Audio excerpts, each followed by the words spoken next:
Erkin Asiya Radyosu'nun 25 yanvar gündeki xəbərdə Erkin Asiya Radyosu'nun muxbirinin G'ulji nahiyasi qarta ilib bargan telefon ziyaretida G'ulji nahiyasida bir mezgil dini əsəbilik qarşı təşviqat namunchisi bo'lib dang chiqargan Xurshida Kerimning uyda bir qonunsiz kitob tepilganligi uchun 200limchilik bilan ayblanib 20 yillik muddatli qamoq jazosi bilan uning ikki o'g'li planliq tug'utga xiloflik qilish bilan ayblanib 17 yillikdan muddatli qamoq jazosi bilan kesib o'tilgan ekan. Xitoy doiralari Sharq Turkistonda 2014-yili terrorlik va diniy asabiylikka qarshi kurash to'lqini qo'zg'aganda bir tarafdan xohlagancha tutqun qilish va ig'ir jazolashni yo'l qo'yib, zamonaviylikni tashabbus qilish nomi bilan Uyg'ur milliy urf-odat va diniy e'tiqodga qarshi tashviqot siyosatini yuqori pallaga ko'targan.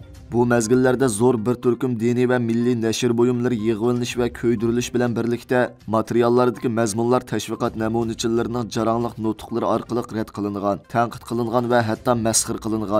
Mahalla va uy aralab xizmat qilgan bu tashviqot namunachilari yuqori maosh, sayli sayohat yoki alohida xizmat o'rinlari bilan mukofotlangan.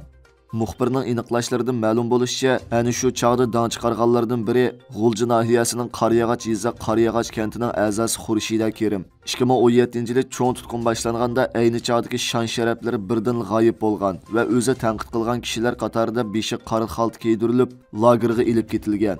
Qaryag'ach yezisidagi bir amonlik mudirining oshkorlashicha, uning uydan bir qonunsiz kitob tepilganligi uchun 200limchilik bilan ayblanib 20 yillik kesib o'tilgan ekan. Xurshida Kerim navbatda G'ulji shahridagi Bayko'l ayollar turmasida jazo muddatini o'tmoqda ekan. Ilgirki aniqlashlardan ma'lum bo'lishicha, Xitoy tashviqot sepida aktiv xizmat qilgan va bir mezgil davr surgan turqliq birdinli taxti g'ulab jazolanganlar yolg'iz Xurshida Kerim emas. Korli shahri tashviqot namunachilaridan Patigul Davudmo 2017-yili kuzda tutqun qilingan. Ayni chog'da ko'rsatgan xizmatlari sababli ko'p qitim mukofotlangan va Xitoy o'lkalarini ziyoratga avatilgan Patigul Davud tutqun qilinish bilan tang uning millatlar ittifoqligi namunachisi bo'lgan yo'ldishi Naman Bavudunmi tutqun qilingan. Saqchi bo'lib xizmat qilayotgan qizi xizmatdan to'xtatilgan. Xitoyning Xitoy bürosi bilan yo'qolganlarning sonini va o'lganlarning sonini e'lon qilishi tashqi dunyoning gumonini qo'zg'amoqda.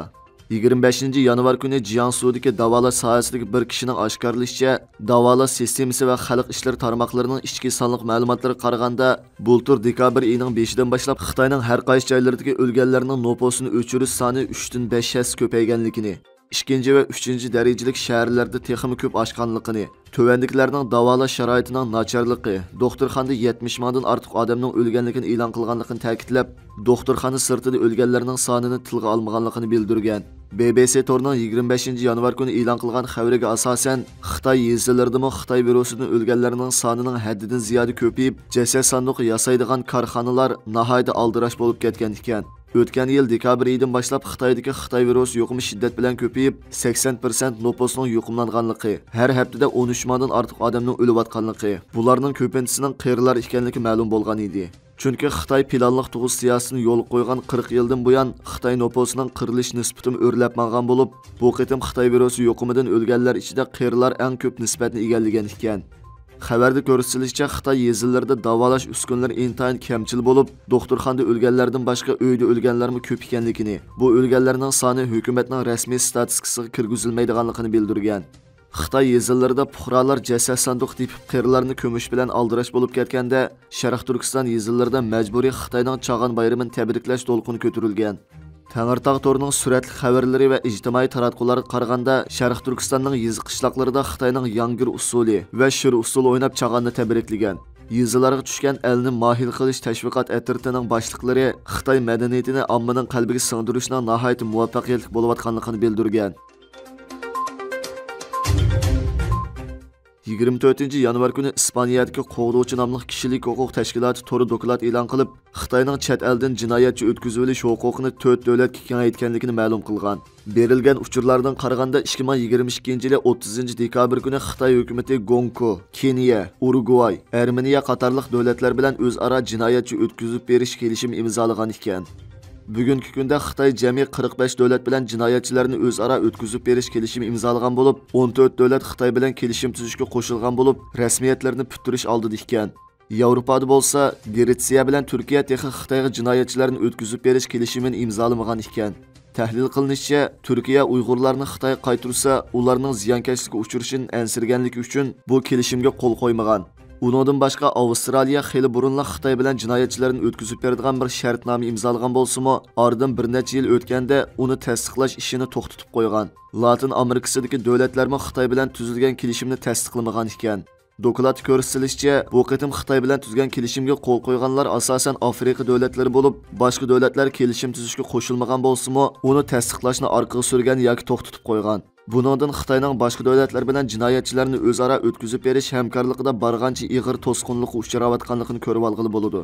Nurg'un davlatlar Xitoyda mustaqil adliya va qonun yo'q deb qarab, hatto Hong Kong bilan shu xil kelishim tuzishni to'xtatib qo'ygan ekan.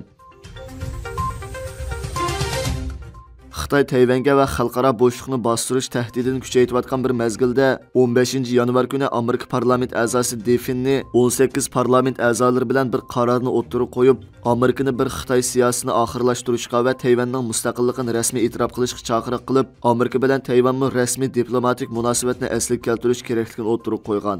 Amerika parlament a'zosi Definni hozirgi holatni o'zgartib, Amerikaning necha 10 yildan buyon rad qilib kelgan Tayvanning mustaqil davlat ekanligini e'tirof qilgan paytdan kelganligini, Amerikaning uzun muddatlik va muhim sheriklik hamroyi bo'lish sufti bilan Tayvanning Xitoyda mustaqil bo'lganligini burunli to'g'ri e'tirof qilish vaqtining o'tib ketganligini ta'kidlagan. Definni 2020 va 2021 yillari mushuningga o'xshash qarorlarni o'ttirib qo'ygan. Hozir Avom palatasining 18 a'zosi bu qarorga qo'shilgan ekan.